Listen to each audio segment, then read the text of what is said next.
Il existe une forte présomption que Souad Mera, la grande sœur de Mohamed, soit en Syrie, a précisé ce matin Bernard Cazeneuve, le ministre de l'Intérieur. Elle aurait pris un avion le 9 mai de Barcelone à Istanbul, puis un autre d'Istanbul à Gaziantep, ville turque au nord de la frontière syrienne. Alors comment est-ce arrivé? Y a-t-il eu faille dans la surveillance des services de police? Tout citoyen français peut rejoindre la Syrie.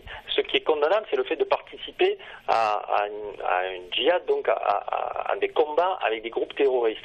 Mais si vous allez en Syrie, par exemple, vous, pour un voyage, on ne va pas pouvoir en Turquie pour un voyage, on ne va pas pouvoir reprocher d'être parti là, même en Syrie. Il faut démontrer, et c'est pour ça que cette affaire, ce brouhaha médiatique est inquiétant, c'est qu'il est en train d'embêter les policiers, il est en train de nuire aux enquêtes qui sont en cours. Et ça, c'est préjudiciable à l'action qui est faite sur les réseaux djihadistes. En l'absence de contrôle judiciaire, il est en effet tout à fait impossible d'empêcher quelqu'un de quitter le territoire. Du côté de son avocat, c'est l'incertitude. La jeune femme aurait appelé ses parents pour leur dire qu'elle était en vacances en Tunisie, ce qui va à l'encontre des informations recueillies par le ministère. Il décrit une jeune femme radicale dans sa pratique de la religion, certainement partie rejoindre son compagnon connu comme salafiste. Mais s'il ne l'imagine pas commettre des actes terroristes, un point pourtant l'interpelle.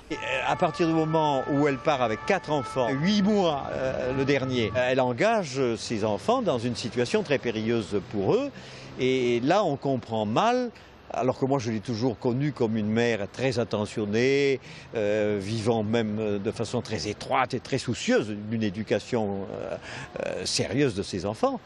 Là, on se dit, mais elle a perdu le sens des réalités. Il y a quelque chose qui ne va plus. Et il y a un dérèglement psychique qui ne peut qu'expliquer cette prise de danger pour les enfants. Si jamais elle est en Syrie, dans une situation où il s'agit d'aider dans des sortes de camps qui sont organisés, d'aider pour préparer les repas, faire le ménage, des choses comme ça, ou soigner des blessés, je pense qu'elle doit être affectée à ces missions-là, si jamais elle est en Syrie, comme on le suppose. Le parquet de Paris a ouvert une enquête sur sa disparition pour association de malfaiteurs en relation avec une entreprise terroriste. À son retour, elle sera entendue par les services de police et c'est là qu'il sera décidé d'éventuelles poursuites.